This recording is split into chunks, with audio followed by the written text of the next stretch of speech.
No7 came out with a brand new foundation. It is called Restore and Renew. No7 used to be one of my favorite foundations. Their Lift and Illuminate, I think, is a very good foundation. Hey guys, I am editing this video. I just went on No7's website to get a picture of Lift and Illuminate, and I think they have discontinued this. It's on there, but it literally has one color. That's it. And that's what was on Target's website as well. But this is the website No7 itself. So I think that's going to make a lot of you sad, because so many of you told me that Lift and Illuminate was your go-to foundation. And I think it might be gone. Sorry, I hate to be the bearer of bad news. Maybe you know this already. I did not know this. So, okay. Back to editing. So I am anxious to try this one and see if it is as good as their Lift and Illuminate. I think I got a little bit too dark of a color, but we'll see. We'll see how it does. It's very runny, as you can see. Okay. I'm going to apply this completely with a brush because I already know that is how I like this foundation. And I am using the BK Beauty 106. This has actually replaced my favorite 101 brush.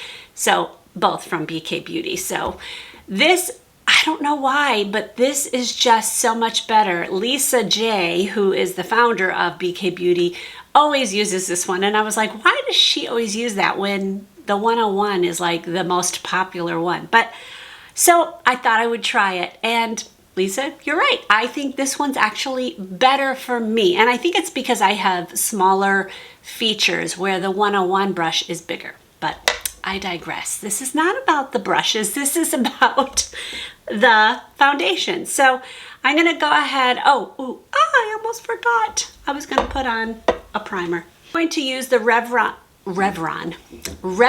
Prime Plus. This is their Perfecting and Smoothing Primer. This is one of my most favorite. I think that it's hydrating, but not like, it's not supposed to be a hydrating foundation, but I think it works well for my skin. I've used it on many different foundations. I have used this foundation without a primer and it did okay, but I think it does better with a primer.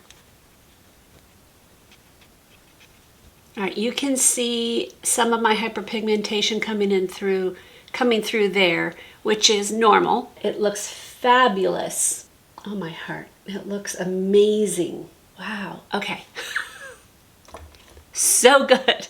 Okay, I'm gonna try to build it up a little bit. Put it there, put it right on there. See if I can build that up a little bit on my nose and on my redness there. I'm not gonna put any more on my forehead. All right, second coat, I always like to go in and do it very lightly because I don't want it to go into the bristles more. I want it to really stay on my face. So I'm going to just dab it in pretty much where I put it, and then I will buff it in after it is spread out just a little bit. I'm going to take the Stands Out sponge. Comment below if you know what I call this. So I know it's called the Stands Out sponge, but I have another name for it. So comment below. Okay.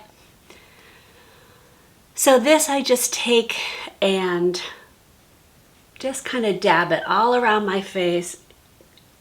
This just makes everything sit more beautiful on my skin.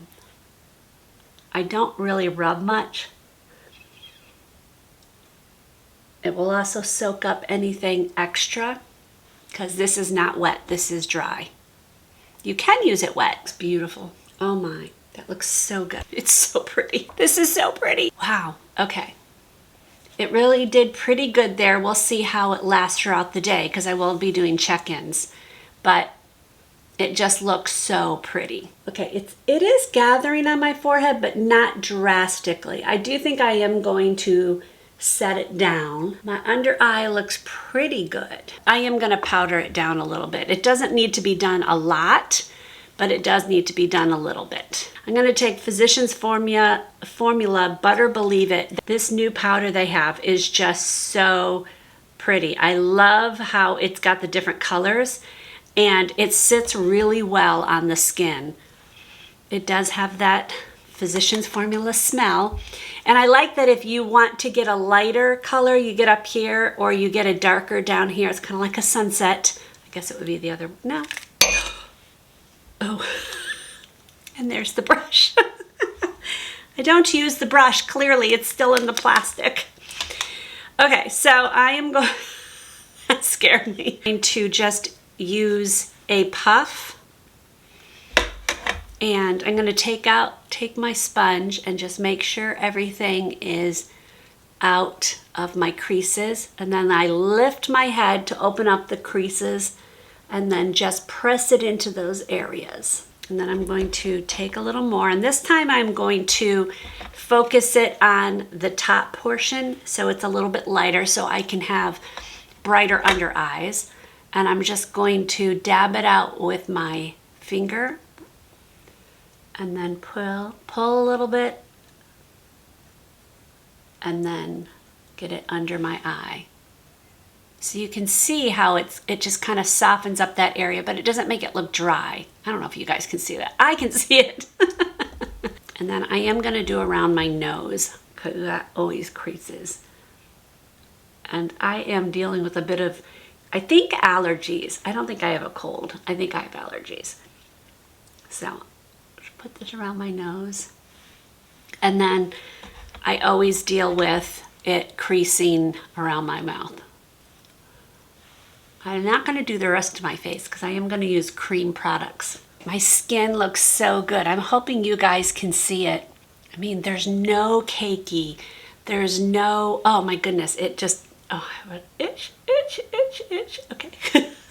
It just looks so nice on my skin. It feels nice on my skin. Now, it's still a little bit sticky. Obviously needs to dry down, but finished look. And I got to tell you guys, this foundation is performing really, really well. It does gather a little bit on my forehead, but not a lot, so I'm fine with that.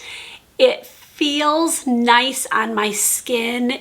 I think it still needs to dry down, but I didn't powder around my cheeks at all, and I love it. Oh my goodness, this may be my next go-to foundation. We'll see how it lasts throughout the rest of the day, but this might be it. All right, it is now almost 1:30, so I've had this on a little over 3 hours, and so far, so good. It's working great, I think. My skin looks really nice on this side, and I think it looks really nice on this side. Things are coming through a little bit, but not anything more than I think than when I first put it on. It did settle in on my forehead lines a bit, but not anything crazy. I think if I had used a little bit more powder, it would not have done that. I was trying to be really conservative in the beginning. It's not cakey anywhere. I mean, I always have this redness on my lip, always. And my nose is definitely red because I've been blowing my nose. Besides that, I think it's doing really good so far, so I will check in at the end of the day. Right, it is 7:15 and clearly I have changed my clothes. I need to wash my face. I wanted to give my final check-in and tell you I love this foundation. This foundation is amazing. I can't even tell you how good my face feels. Now, obviously, things have worn off, but this is very typical for me. My nose is very red because I've been blowing it, as I said before. I'm amazed how hydrated my skin is. I feel like this is my next favorite go-to foundation. Number 7, you did a good one here. I'm so excited to be able to have one that I can just know is gonna work no matter what. If you want some ideas for some fast tips and tricks for makeup, I'm gonna link a video right here. I think it's 19 tips and tricks on how to have flawless makeup. So I'm gonna link that one right here. I will see you in that one, and go buy this foundation. All right, God bless.